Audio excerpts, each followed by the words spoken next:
इस बार जनता को कैसी बजट पेश करेगी और कौन कौन सी सुविधा हमें देगी और किस प्रकार का बजट है लोगों की राहत के लिए। तो आइए जानते हैं, सबसे पहले इनका परिचय करते हैं। सर, क्या नाम है? मैं सुनील सिंह, घर मलयपुर, प्रखंड बरहट, और मैं कांग्रेस पार्टी से जुड़ा हुआ हूं और जिला प्रवक्ता के रूप में भी मैं हूं। और आज के बजट पर जिस तरह से इन्होंने बात करने की कोशिश की है, उस पर मैं अल्पज्ञानी थोड़ा सा अपना प्रकाश डालूंगा। मैं शुरू करता हूं कि पहले भारत के स्ट्रक्चर को समझना बहुत ज़रूरी है। 40% आबादी जो है कॉरपोरेट जगत में, जो जिसको कि कहा जाता है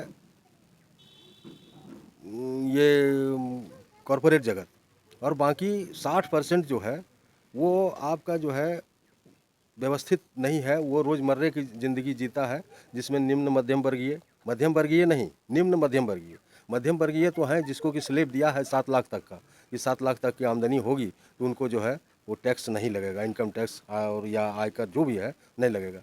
लेकिन जब दो तरह की व्यवस्था है, एक समुचित व्यवस्था, एक 40% की व्यवस्था और एक असमुचित व्यवस्था जो बिखरा हुआ है 60% के लिए, तो इसमें किसी तरह का कोई प्रावधान नहीं दिखाई पड़ता है बजट में।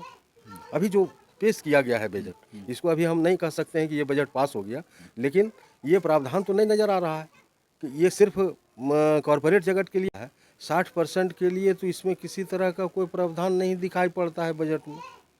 अभी जो पेश किया गया है बजट, इसको अभी हम नहीं कह सकते हैं कि ये बजट पास हो गया, लेकिन ये प्रावधान तो नहीं नज़र आ रहा है कि ये सिर्फ कॉरपोरेट जगत के लिए बजट दिया गया।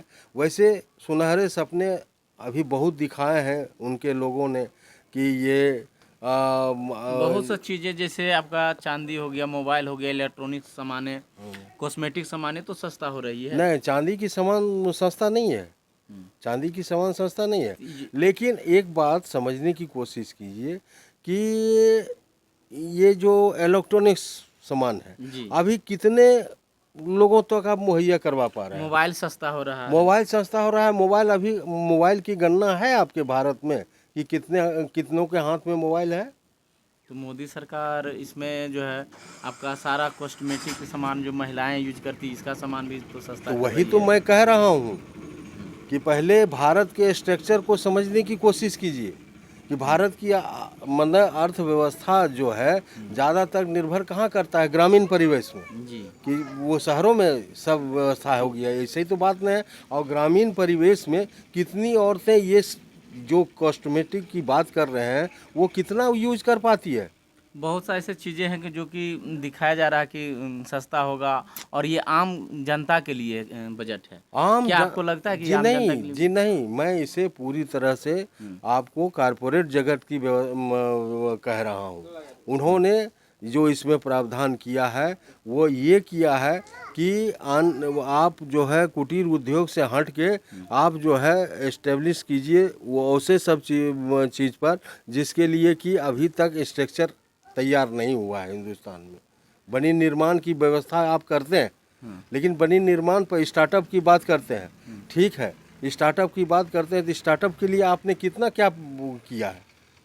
कितना क्या है पूर्व में करते, तब ना आज एस्टेब्लिश होता, तब उस पर आप पैसा देते तो उसको जो है आगे बढ़ाया जाता। लेकिन अभी तो वो तो आप किया नहीं। तो हमारे वित्त मंत्री का तो कहना है कि इस बार का जो बजट होगा ये किसानों के लिए ही होगा और आम जनता के लिए ही ये होगा। सिर्फ कहने की बात है, लेकिन बजट जो पेश किया है उसमें किसानों के लिए क्या प्रावधान है वो देख चुका है यहाँ के लोग।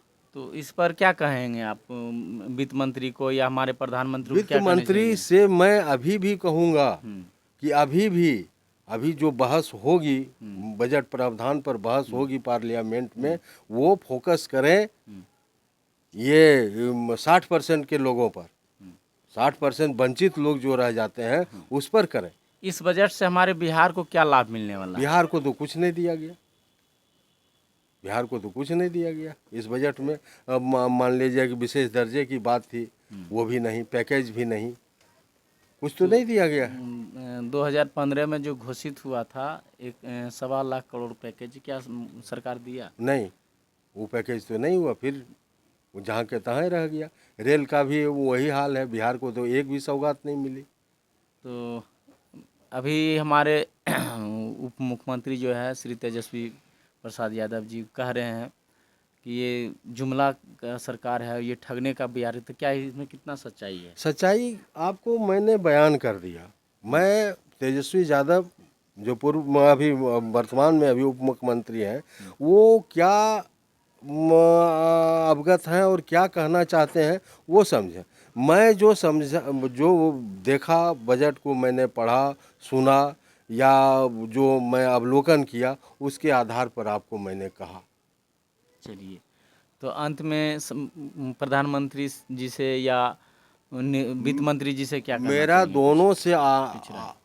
दोनों से सादर अनुरोध होगा कि जो अव्यवस्थित जो संगठित मजदूर है उसके लिए कम से कम सोचें, और 90% अभी भी जनता जो है गांव की ओर ही निर्भर करती है, उसके लिए भी कुछ सोचें। अंत में एक प्रश्न और है, अडानी के विषय में आप सुन रहे हैं, जो कि दुनिया का तीसरा सबसे अमीर आदमी था और आज 15वें नंबर पर आ गया, क्या कहना चाहेंगे? क्या कहना यही है कि देखिए, आप अगर गलत ढंग से एक परिपाटी बना करके अगर आप कुछ करना चाहिएगा तो सिर्फ प्रजातंत्र यही है ऐसी बात नहीं है। प्रजातंत्र और भी देशों में है और आपसे मजबूत है, जो कि वहाँ के भी सरकार को देखती है और दुनिया के भी सेटअप को देखती है। अगर उसने सवाल उठाया है अमेरिकन ये कंपनी, तो उसको क्या है, वो तो अनुरोध कर रहा है कि भाई जांच करा लिया जाए कि इनकी सारी संपत्ति जो है ये फरेब करके जो है अर्जित किए हैं। अच्छा अच्छा, आज से बहुत पहले ये प्रकरण थी ना हर्षद मेहता की, जी जिसको कि ये किया गया, लेकिन सरकार ने उसको जांच कराया, जेल में डाला ना, उसको जेल में डाला कि नहीं। तो आपका संदेश कुछ होगा किसानों के लिए? मेरा संदेश किसानों के लिए है कि किसान ने जिस तरह से दिल्ली के जंतर मंतर या दिल्ली के इर्द गिर्द जिस तरह से संगठित होकर के ये आंदोलन किया, और उस आंदोलन का ये भी फल मिला कि सरकार को बैकफुट पर जाना पड़ा, तो लेकिन अभी भी जो है बहुत कुछ गुंजाइश बाकी है किसानों के लिए, जिसको करना चाहिए, आगे बढ़ के करना चाहिए और रखना चाहिए सरकार के सामने कि भाई पहले हम तुमको सब चीज़ देते हैं, आज तुम्हारे पास अगर कुछ व्यवस्था कुछ करने के लिए है तो वो सबसे बड़ा योगदान मेरा है, किसानों का है, और उसके बाद उसको ठग लिए। उसके लिए क्या किया आपने? अभी तो भी कुछ नहीं किया। आश्वासन तो दे दिए कि भाई अपना आंदोलन वापस करो, मैं आपके लिए, तो कहाँ उसका तो कोई भी बात नहीं माने, आप एक भी बात नहीं माने। सरकार तो कह रही कि एमएसपी मूल पर एमएसपी करेंगे तो प्रावधान क्यों नहीं किया गया? बजट में प्रावधान करते ना भाई, आप एमएसपी के लिए प्रावधान करते कि हाँ भाई हम ये स्लैब में छूट देने जा रहे हैं उनके उत्पादन पर, उनके या आयात निर्यात पर।